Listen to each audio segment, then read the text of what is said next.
Broncos country family, get ready, because we've just discovered something that's going to give you complete chills. What's happening behind the scenes in Denver with these million-dollar contracts is going to completely change our team's future. And look, there's a specific player who could be next in line to receive an absurd amount of money. But hold on, because the situation is more complex than you imagine. You won't believe what George Paton is planning to keep our stars wearing orange and blue. There are secret negotiations, there's a player waiting in line, and there's a strategy. That could define whether we're going to compete for a title next season or not. And the most impressive thing of all? One of our pass rushers might be about to receive one of the biggest contracts at the position in the entire league. But before I give you all the details, tell me something in the comments. Do you think it's worth spending a fortune to keep our best players? Or would it be better to bet on our foundation and rookies? The situation is so hot that even other teams in the league are keeping an eye on what we're doing here in Denver. And when I tell you who might be next to sign, you'll understand why management is being so cautious with every move. But let's start from the beginning, because this contract saga has several chapters, and each one is more exciting than the last. Broncos country, hold on tight, because this is going to be quite a ride. This summer was absolutely insane for our team's management. George Paton didn't mess around and decided it was time to lock up our best talents with contracts that left everyone jaw-dropped.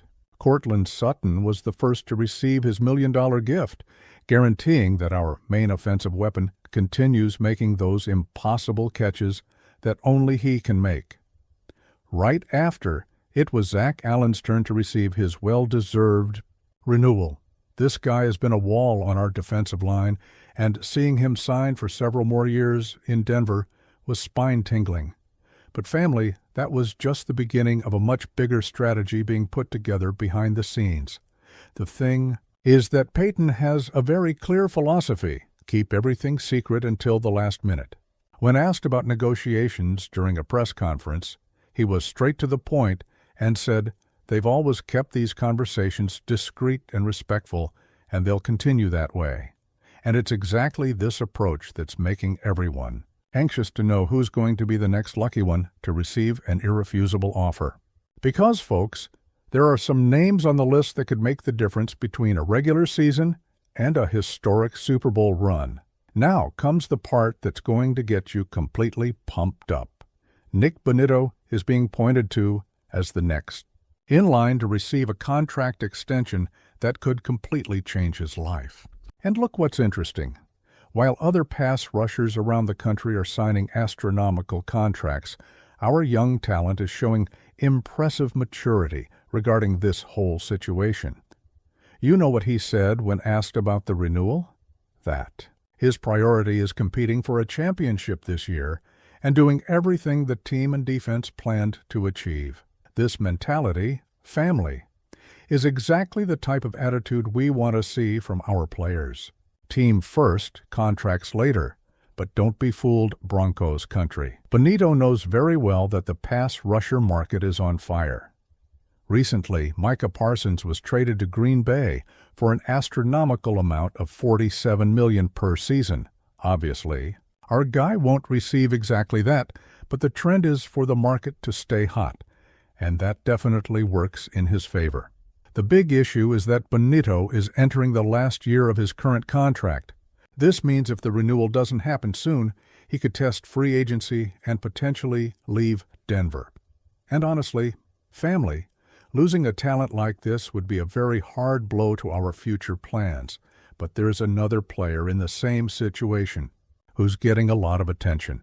John Franklin Myers, that guy we got in a fantastic trade with the Jets in exchange for just a 6th-round draft pick, is also in the last year of his contract, and unlike Bonitto, who's keeping things discreet, Franklin Myers isn't hiding that he wants a fat renewal. He's been using social media to make it clear he expects a significant raise in his next contract. The burning question is, will Denver be able to hold on to both? George Paton was pretty honest when asked about Franklin Myers. He admitted it was A great achievement getting the player last year, and that he'd love to keep all the athletes who are in the last year of their contracts. But he was also realistic in saying it's like putting together a puzzle, just like the process of defining the 53-player roster. The reality is there's a salary cap limit, and each decision impacts all the others. Keeping Bonitto might mean losing Franklin Myers. Holding on to both could limit options for other positions. It's complex math that will define our team's competitive future. But before you panic, let's remember the fantastic work management has already done recently. Since last summer, they've managed to renew with 6 fundamental players: Cortland Sutton, Zach Allen, Quinn Miners, Pat Certain, Jonathan Cooper, and Garrett Bowles. Each of these renewals was strategic and thought out long-term. Sutton, for example, is much more than a talented wide receiver. He's the leadership of the receiver group, which is composed mostly of young players of 24, 25 years old or younger. When Payton spoke specifically about Sutton's renewal, the importance of him to the organization became clear. The general manager highlighted that Cortland went through all the team's ups and downs, faced injuries, lack of continuity, and coaching changes, but always maintained focus and leadership. This is exactly the mentality we want to see replicated in other players. And both Bonitto and Franklin Myers have shown this type of commitment to the team. The issue is being able to financially make both's permanence viable without compromising other roster areas. The timing of these renewals is also crucial. The more time passes without a definition, the greater the pressure on the salary cap and the higher the player's salary expectations will be. Especially considering how hot the market is for pass rushers, Broncos country. Just imagine the impact of having Bonitto and Franklin Myers guaranteed for several more seasons. Our pressure on the opposing quarterback would be absolutely devastating. Combined with the solidity we already have in the secondary with Pat Surtain and company, we'd be talking about a defense capable of intimidating any league offense. If you're true Broncos country, subscribe to the channel so you don't miss any play of these negotiations that could define our future. But there's an aspect of this whole situation that deserves special attention. The way Payton is conducting these negotiations shows a significant change in the team's organizational culture. We're no longer making desperate moves or paying absurd contracts for players at the end of their careers. We're identifying rising talents, developing these athletes, and ensuring they stay with us during their best years. This is a sustainable strategy that can keep us competitive for a long time. Bonitto is the perfect example of this philosophy. He was drafted, developed his potential, became a fundamental piece of the defense, and now is about to be rewarded before even testing free agency. This shows mutual confidence between player and organization. Franklin Myers represents another type of intelligent move. We got an experienced pass rusher for practically nothing and now have the option to keep him for a reasonable price or let him go if demands are excessive. The great play is that regardless of what happens, Denver is in a comfortable position. If we can renew with both, we'll have one of the best pass rusher duos in the league. If we can only keep Bonitto, we'll still have a young talent guaranteed for several years. And even if we lose both, the defensive foundation remains solid with the other players already renewed, and we'd have salary cap space to look for alternatives in free agency or bet heavier on the draft. This flexibility is fundamental to maintain long-term competitiveness. We're not betting all our chips on one or two players, but building a balanced roster with talents at different career stages. The maturity shown by Bonitto is also a factor that weighs positively for his renewal. Players who put team success ahead of personal interests are exactly the type of athlete we want to keep for a long time, and you can be sure that Payton is observing these attitudes closely. The way each player behaves during negotiations directly influences the offers they receive and the priority they have on the renewal list. On the other hand, Franklin Myers' more aggressive stance on social media isn't necessarily negative. He has the right to seek the best possible contract, especially considering he's in the final stretch of his career, and this is probably his last opportunity to get a really significant deal.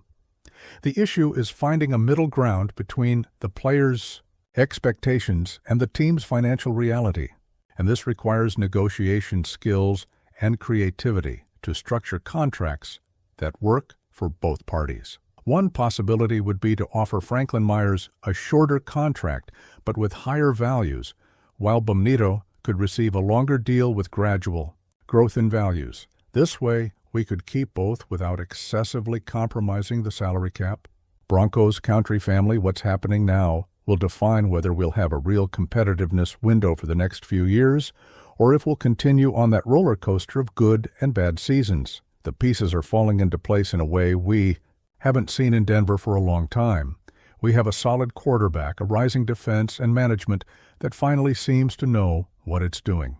These renewals are the cherry on top of this reconstruction, but it's important we keep our feet on the ground. Big contracts don't automatically guarantee wins. What they guarantee is maintaining the core of players who can take us to the next level. And look what's interesting. All the players who have already been renewed are relatively young and are in ascending phases or at the peak of their careers. We're not paying for past glories, but investing in the team's immediate future. This change in mentality is what makes me most optimistic about our team's future.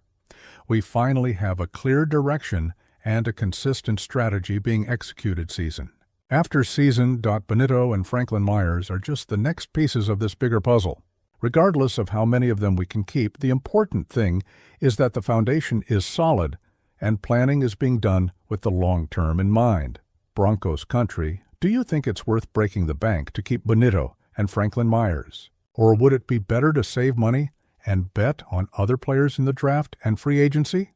And if you had to choose just one of the two, who would you keep? So, Denver family, what would you do in George Paton's place in this situation?